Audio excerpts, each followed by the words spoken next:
Hello and welcome to this self-training module, which is about the Digital Traveller's Library of Resources. At the end of this module, you will be able to use the header or footer on the Digital Traveller's database to find the information or resources that you need, navigate the Library of Resources efficiently to search for the resources that you need to deliver workshops. Filter the resources in the Library of Resources according to your needs and the needs of your public, and choose the format of resources that you want to locate. Please feel free to pause or rewind this presentation at any point. So let's take a look at the Digital Traveller's database, which is where you will find the Library of Resources. If we go on the Digital Traveller's database, we get to this homepage. You can find the database by using the URL on this slide.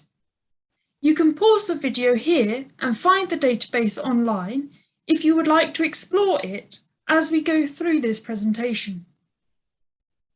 At the top of the Digital Traveller's database homepage, we can see a menu, which we are now going to look at in more detail.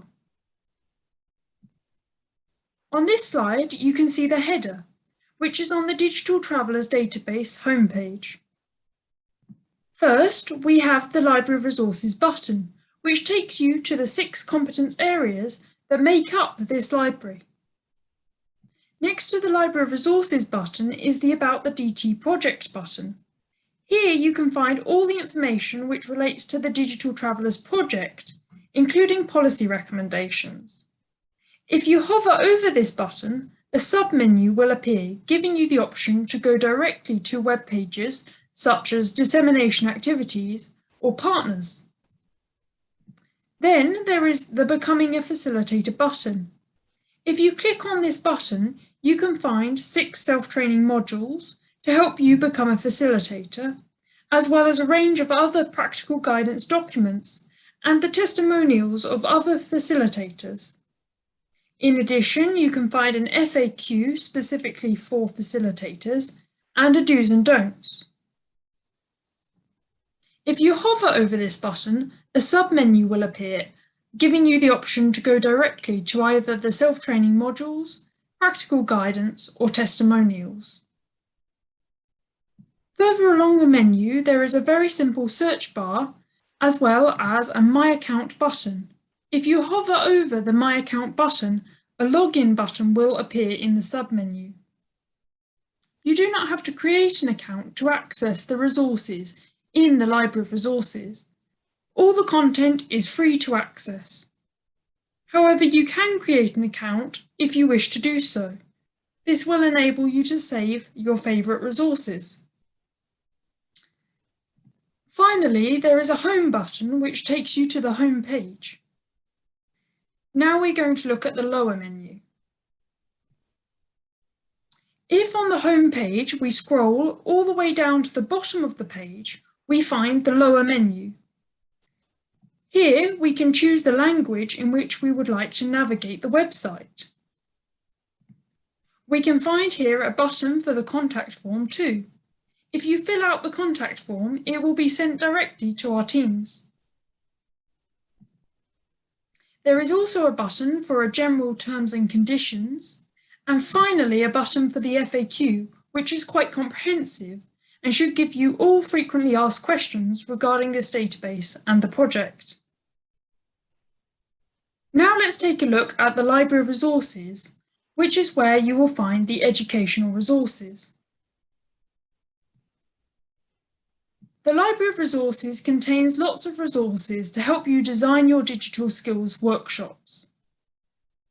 You can access the Library of Resources via the Library of Resources button in the upper menu or via the hexagon on the home page. Now we are in the Library of Resources. As you can see here, there is a new addition to the header. A fast access menu if you know exactly which competence area you would like to look at. There are 6 competence areas in the Library of Resources. 5 of them come from the DigComp 2.1, and one of them is a level 0 that we have added. To learn more about the DigComp 2.1, complete the self-training module called What is DigComp 2.1? If you click on one of the arrows after each competence area, it will take you to a submenu which will list all the different parts within that competence area. At the end of the line, there is also a box that says All Resources. If you click here, it will take you to all the resources within that competence area. If you know exactly which competence area interests you, and you click on the competence area in the upper header, you will come to a web page that looks like this one, which details the subsections of the competence area. This slide shows the web page for information and data literacy. You can see the submenu with all 3 different parts that make up the information and data literacy competence area. At the end of each box, you can see that you can access all resources for this competence area subsection. Clicking on the See All Resources button for 1.1, Browsing, Searching and Filtering Data, Information and Digital Content subsection of the Information and Data Literacy competence area, you will be able to see this header, and below the header, all the resources in the subsection. You can use the filters in this header to find specific resources. So here are the filters that we have put together. You can search depending on the age group that you are working with, and depending on whether or not you would like to touch up or reuse some of our resources. You can also choose which format you would like the resources to appear in. We are going to look at this filter in more detail on the next slide. You can choose which proficiency level you would like to focus on. The Digital Travellers project focused on the first 3 levels of DigComp 2.1, so most of the resources in the Digital Travellers library of resources fall into these 3 levels. You can filter your search depending on the time needed for the activity too. And finally, you can filter the resources according to their language. The resources in the library of resources are in lots of different formats. There are activity sheets, which are more or less like lesson plans. Then there are background information sheets, which provide general information and context about a topic. There are also e-learning modules on external websites, as well as online tutorials with videos on various subjects. In addition, there are preparatory guides, which help you as a facilitator prepare for a workshop or obtain the necessary information about a subject before delivering a workshop. There are video clips and recordings of previous webinars also in the library of resources.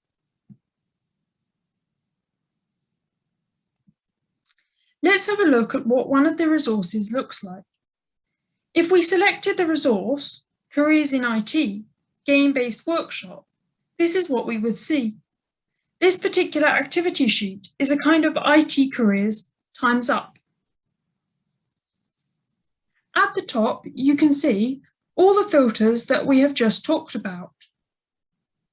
You can see which age group, which proficiency level, which format, which copyright, and which language filters apply to this activity.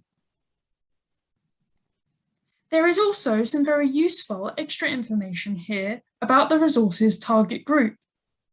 Although a specific target group may be indicated, this does not exclude other groups.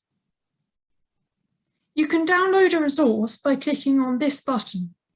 Depending on the type of resource, there may also be a direct access to its content if you scroll down the page.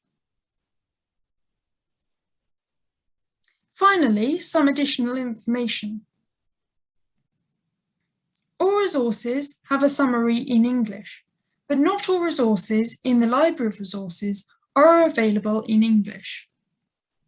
The Library of Resources contains resources in Dutch, English, Finnish, French, and Polish. The Digital Travellers project aimed to improve digital inclusion. Therefore, the first 3 proficiency levels of the DigComp 2.1 were most relevant for the project. As a result, the resources found in the Digital Travellers Library of Resources predominantly relate to the first 3 proficiency levels of DigComp 2.1. The Digital Travellers project created the extra competence area, Operation of Devices, which does not belong to DigComp 2.1. In a way, it refers to level 0 or absolute beginner abilities. Resources in this competence area concern the handling of a computer, tablet, smartphone, etc. In short, what is the practical use of the Library of Resources for you? You can access numerous verified resources to support digital literacy. A great variety of tools are gathered in one place and are available in different languages. You can target your search for resources by competence area and by proficiency levels. Resources are classified according to the DigComp 2.1 system. For more information on this system, watch the self-training module, What is DigComp 2.1? You can find guidance on how to organise and deliver your workshops. The Digital Travellers database also contains other facilitators' testimonials, best practices in the form of do's and don'ts, and a range of practical guidance documents. This is the end of the Library of Resources self-training module.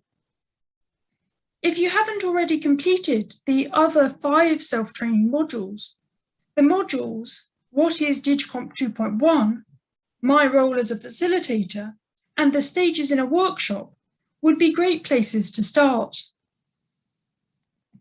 Alternatively, if you have already completed the 6 self-training modules, you can extend the breadth and the depth of your knowledge by exploring our practical guidance section, which includes an FAQ, do's and don'ts, and additional practical guides, including a guide to planning a workshop.